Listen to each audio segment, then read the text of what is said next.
திருப்பாவை பாசுரம் 16. நாயகனாய் நின்ற நந்தகோபனுடைய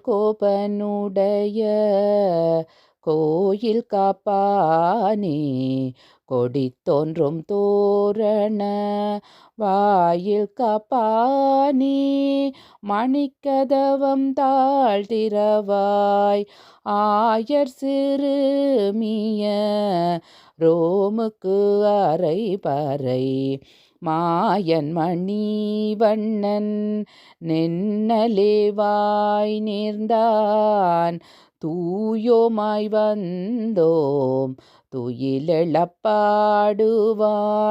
வாயால் முன்னம் முன்னம் மாற்றாதே அம்மா நீ தேய நிலை கதவம் நீக்கெலோரும் பாவாய்.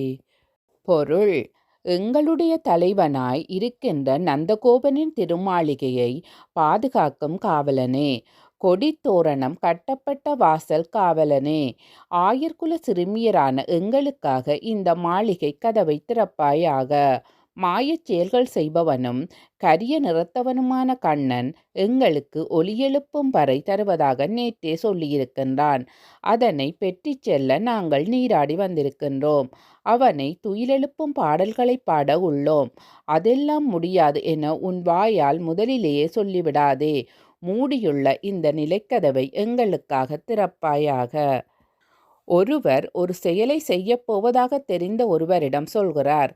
ஒருவேளை அது அவருக்கு பிடிக்காமல் இருந்தாலும் கூட ஆரம்பத்திலேயே இதை செய்யாதே, நீ செய்ய போவது உருப்படவா போகுது போன்ற அபசகுணமான வார்த்தைகளை பேசிவிடக்கூடாது. அப்படியா என்று ஆரம்பித்து செய்யப்போகும் பணியை பற்றி முழுமையாக தெரிந்து கொண்டு அதன்பின் இப்படி செய்தால் நன்றாக இருக்குமே என்று சாந்தமாக அறிவுரை சொல்லலாம். சொற்கள் மனித வாழ்வில் மிக முக்கியமானவை என்று ஆண்டாள் இப்பாடல் மூலம் நமக்கு அறிவுறுத்துகின்றாள்.